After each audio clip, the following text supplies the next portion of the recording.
नमस्कार दोस्तों, मैं हिमांशु मिश्रा आप लोगों के सामने फिर से हाजिर हूं अपने YouTube चैनल एक्सेलेंस क्लासेस में। आज हम लोग डिस्कस करने वाले हैं एसएससी CHSL 2020 में पूछे गए इकोनॉमिक्स के सभी प्रश्नों के बारे में। तो हमारा पहला प्रश्न है कि निम्नलिखित में से किस योजना के तहत भारत सरकार ने लघु इकाई के विकास और पुनर्वित्त संबंधी गतिविधियों के लिए एक नई संस्था की स्थापना की है। तो ये हो जाएगा प्रधानमंत्री मुद्रा योजना। अब देखिए प्रधानमंत्री मुद्रा योजना क्या है। तो प्रधानमंत्री मुद्रा योजना के तहत आप लोग कोई भी नया व्यवसाय करना हो या फिर आपका जो ऑलरेडी एस्टेब्लिश्ड बिजनेस है उसको बढ़ाने के लिए 10 लाख तक का लोन आप सरकार से ले सकते हैं या बैंकों से ले सकते हैं। और इसे चालू किया गया था अप्रैल 2015 में। ठीक है। इसके बाद जो हमारा अगला प्रश्न है वो है कि भारत में निम्नलिखित में से कौन सी रेटिंग एजेंसी नहीं है। तो देखिए इसमें आरबीआई जो है वो रेटिंग एजेंसी नहीं है। ठीक है, इसमें आरबीआई रेटिंग एजेंसी नहीं है। और आरबीआई की स्थापना कब हुई थी तो वो मैंने बताया था कि 1934 में इसकी स्थापना हुई थी और 1949 में इसका राष्ट्रीयकरण किया गया था। ठीक है, और इसके जो प्रेजेंट में गवर्नर है वो शक्तिकांत दास हैं।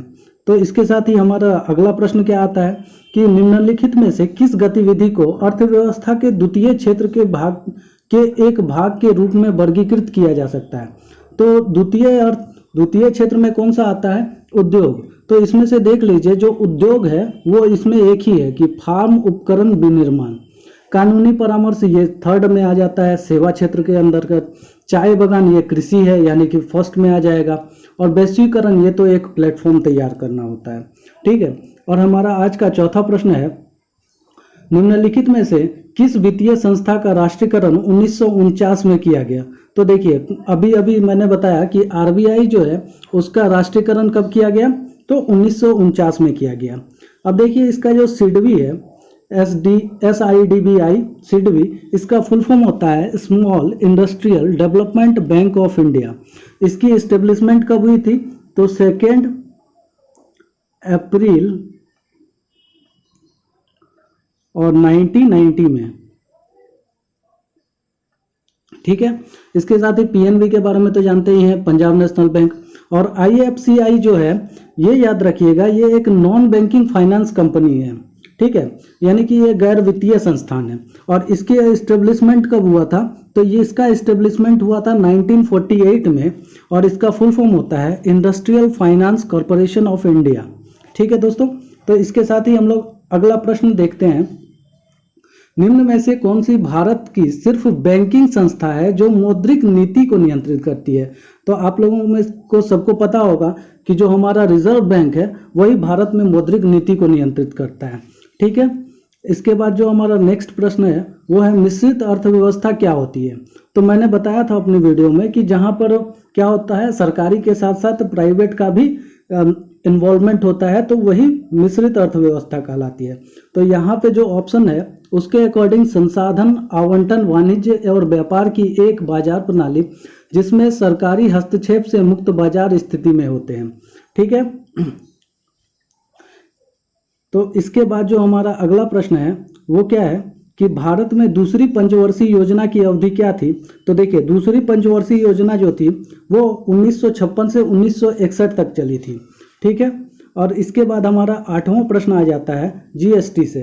तो जीएसटी क्या है? जीएसटी के बारे में कल मैंने बताया था कि जीएसटी का फुल फॉर्म होता है गुड्स एंड सर्विस टैक्स। इसको लागू किया गया था 1 जुलाई 2017 में। ठीक है, और सबसे पहला विश्व में सबसे पहला किस देश ने इसे लागू किया था तो वो है फ्रांस।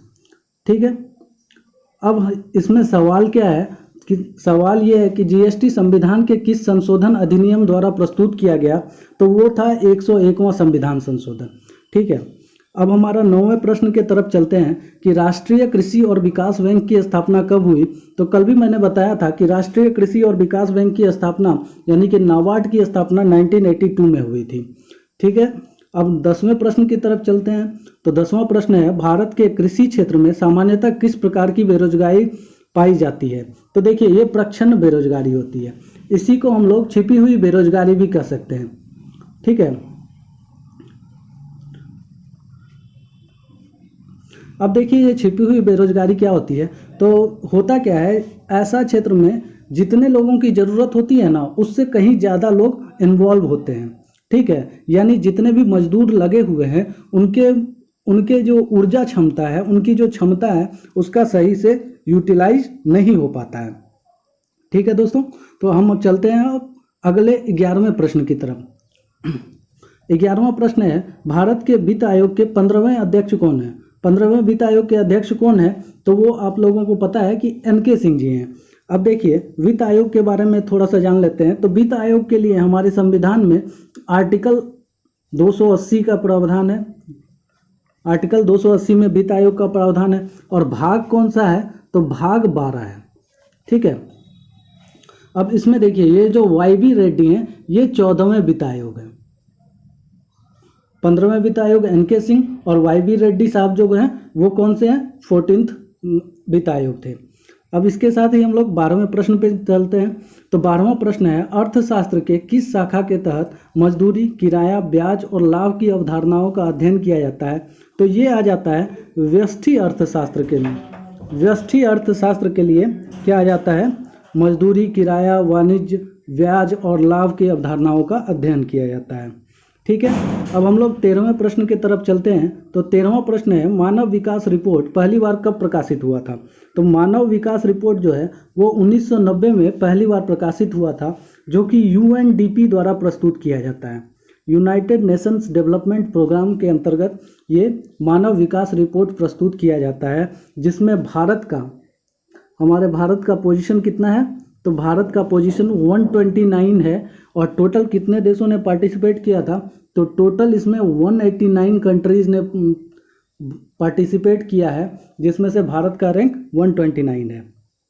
इसके साथ ही साथ आज के हम आखिरी प्रश्न की तरफ चलते हैं। और हमारा आज का आखिरी प्रश्न है कि वर्तमान में कितने देश अंतर्राष्ट्रीय वित्त निगम के सदस्य हैं? तो देखिए वर्तमान में जो अंतर्राष्ट्रीय वित्त निगम के सदस्य हैं वो टोटल 185 देश हैं। अब ये अंतर्राष्ट्रीय वित्त निगम यानी कि IFC, इसकी स्थापना कब हुई? तो इसकी स्थापना हुई थी 1956 में, इसे इस्टेब्लिश किया गया था। और याद रखिएगा ये वर्ल्ड बैंक का ही एक भाग है। तो दोस्तों आज के वीडियो में बस इतना ही। अब अगली वीडियो में फिर से आप लोगों के सामने हाजिर होंगे। तब तक के लिए धन्यवाद।